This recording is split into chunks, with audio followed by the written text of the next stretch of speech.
Madhya Pradesh board of secondary education द्वारा प्रकाशित model paper 2022 accountancy कक्षा 12th का संपूर्ण हल समझने के लिए ज़रूरी है कि आप मेरे इस चैनल से जुड़े रहें। यदि अभी तक आपने मेरे चैनल को सब्सक्राइब नहीं किया है तो सब्सक्राइब करें और संपूर्ण हल समझें। आज का यह video MPBSE Madhya Pradesh board of secondary education द्वारा प्रकाशित एकेडमिक ईयर 2022 क्लास 12th के लिए बुक कीपिंग एंड अकाउंटेंसी का मॉडल पेपर है। प्रश्न पत्र इस तरह से है। प्रश्न 1 है, सही विकल्प चुनिए, जिसमें प्रश्न क्रमांक 1, प्राप्ति भुगतान खाते का शेष सदैव क्या होता है? तो इसका जो सही उत्तर है वह है प्राप्ति भुगतान खाते का शेष जमा शेष होता है। दूसरा प्रश्न है, सचिव को मानदेय का भुगतान क्या है? तो इसका सही उत्तर है आयगत व्यय। सचिव को मानदेय का भुगतान आयगत व्यय होता है। अगला प्रश्न है, पुराने अखबारों की बिक्री क्या है? तो इसका सही उत्तर है पुराने अखबारों की बिक्री आयगत प्राप्ति है। प्रश्न है, समझौते की कमी में साझेदारों को किस एक को पाने का अधिकार नहीं होता है? अर्थात जब साझेदारी संलेख का अभाव होता है तब निम्न में से कौन सा अधिकार उन्हें प्राप्त नहीं होता? कमीशन, पूंजी पर ब्याज, वेतन या सभी? तो साझेदारी संलेख के अभाव में कमीशन, पूंजी पर ब्याज और वेतन आदि प्राप्त करने का अधिकार साझेदारों को नहीं होता है, अतः इसका जो सही उत्तर है वह है सभी। पांचवा प्रश्न है, साझेदारी संलेख कैसे बनाया जाता है? तो यह इसका जो सही उत्तर है वह है ऐच्छिक। साझेदारी संलेख ऐच्छिक बनाया जाता है।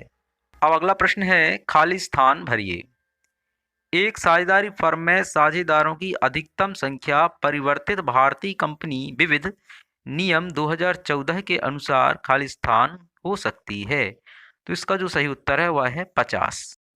अगला प्रश्न है, ख्याति खाली स्थान संपत्ति है? तो इसका जो सही उत्तर है वह है अमूर्त संपत्ति। अगला प्रश्न है, साझेदारी फर्म का पुनर्गठन होता है?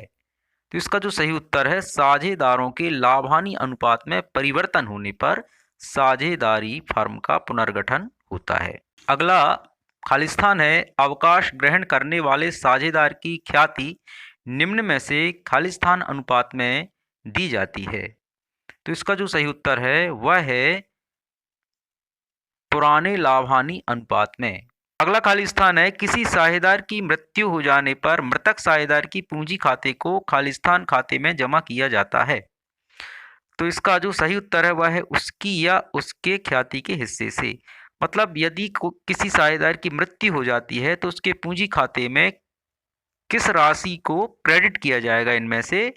तो इसमें उसके हिस्से की जो ख्याति है उसको पूंजी खाते के क्रेडिट साइड में बताया जाएगा। पहला क्वेश्चन है, पी, क्यू एवं आर क्रमशः 4:3:2 के अनुपात में लाभ को बांटते हैं। क्यू ने अवकाश ग्रहण कर लिया तो नया लाभ विभाजन अनुपात क्या होगा?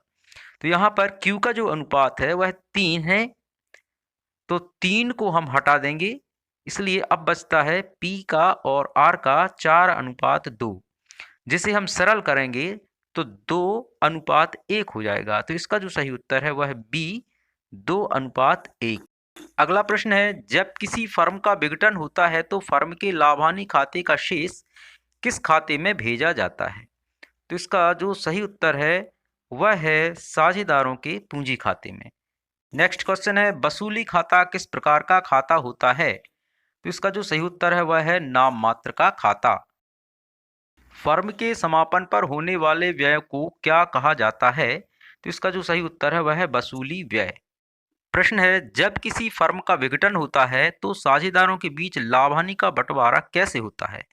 तो इसका जो सही उत्तर है वह है लाभ विभाजन अनुपात में।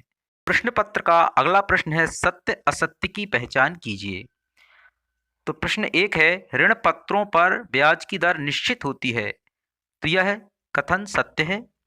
दूसरा है, ऋण पत्र को बैलेंस शीट में दायित्व पक्ष में दिखाया जाता है, यह भी सत्य है। क्योंकि यह बाह्य दायित्व होते हैं। तीसरा है कोई कंपनी ने 10 रुपये वाले 20,000 अंश निर्गमित किए हैं किंतु 25,000 अंशों के लिए आवेदन प्राप्त होते हैं, इसे अल्प अभिदान कहा जाता है। तो यह असत्य है क्योंकि 20,000 अंश निर्गमित करती है और 25,000 अंशों के लिए आवेदन आते हैं, तो यह अतिरिक्त अभिदान या अति अभिदान कहलाएगा, जिसमें 5,000 अंशों के लिए अतिरिक्त अभिदान हुआ है। अगला प्रश्न है जब्त किए गए अंशों का पुनर्निर्गमन सब मूल्य पर किया जा सकता है, यह कथन बिल्कुल सत्य है।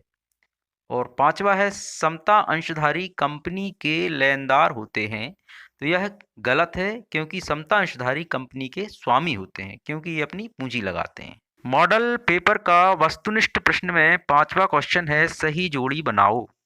तो इसमें पहला है अमूर्त संपत्ति, जिसके सामने ख्याति लिखा है, तो यह सही जोड़ी बनी ही है प्रश्न में। दूसरा ऋणपत्रों के निर्गमन पर कटौती, इसके सामने हमें मुद्रा बाजार लिखना होगा क्योंकि ऋणपत्रों का संबंध मुद्रा बाजार से होता है। इसके पश्चात नंबर 3 में लिखा हुआ है तरल संपत्ति।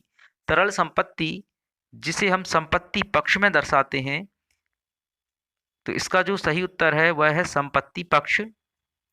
इसके पश्चात वित्तीय विवरण, वित्तीय विवरण से हमें पूरी सूचना प्राप्त होती है, इसका जो सही उत्तर है वह है पूरी सूचना, जो कि सही जोड़ी में स्वयं लिखा ही है। पांचवा है विविध लेनदार। विविध लेनदार के सामने हमें लिखना है दायित्व। और नंबर 6 है रोकड़ एवं बैंक। तो रोकड़ एवं बैंक के सामने हमें लिखना है पुस्तक मूल्य पर दर्शाई जाती हैं। इसके पश्चात 2 अंक वाले क्वेश्चन हैं जिन्हें मैं आगे आने वाले वीडियो में समझाऊंगा और पूरे मॉडल पेपर को समझाने का प्रयास करूंगा। इसलिए मेरे इस चैनल को सब्सक्राइब करें और शेयर करें, लाइक करें। धन्यवाद। मिलते हैं शीघ्र ही अगले वीडियो में।